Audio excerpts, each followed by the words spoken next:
of everybody's attitude was exemplary. See, there were the really easy things and really difficult things about each cast member, right? So Sam, obviously, Sam was the most fluent and native sounding once he got into his run. I mean, I remember saying in an interview somewhere that, you know, once he hit the ground and started running, I mean, it was just glorious, you know. I mean, it is honestly so close to native, it's like you couldn't squeeze a horse here, you know. I mean, in the Castle Leach, the episode of Castle Leach with the justice scene, you know, that speech, that whole thing, I mean, there's one consonant sound that's slightly out of place at the end of one word.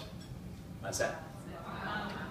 So he says, "Ma sé rabarst meister na scola seo biarlum dúr na strach." And so instead of saying that, he says rabarst, and he says ch twice. That's it. That's my complaint.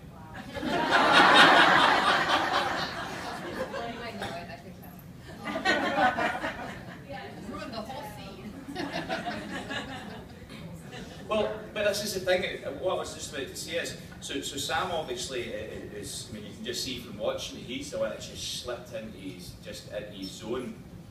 But the problem with it is, he was like an old horse. He could get into the zone and it was great, and obviously this old horse, it's like it's been doing whatever it does for so many years and you're not going to beat it, and when it goes it'll be a loss.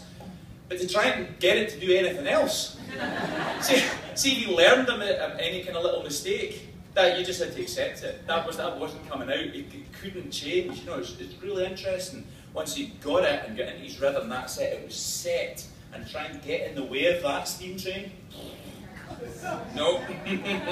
I tried a couple of times, and Sam, being your usual gracious self, he tried as well. But once the programming was in, the binary code in Sam's brain, there's no changing it over.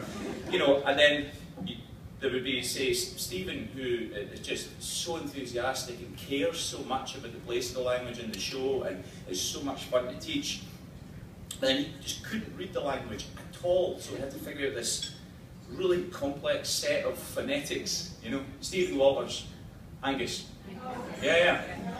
So, you know, just a joy to teach, but then you couldn't read the language, so you had to, it was almost like you had three languages. You had the medium of teaching, which is obviously English, because he's a native English speaker.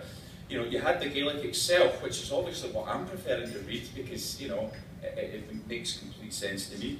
I know, I'm crazy, but but then there's this set of phonetics as well, and it was the same thing with Graham and Gary, but they didn't have the same set of phonetics. They didn't hear sounds the same, so I had three distinct phonetic systems for each one. But luckily, we very rarely had to use them on set. You'll see, there's pictures of me holding boards and stuff, but that was very rare. There was a couple of shooting days where we needed them, but otherwise, the guys had all the stuff off pat.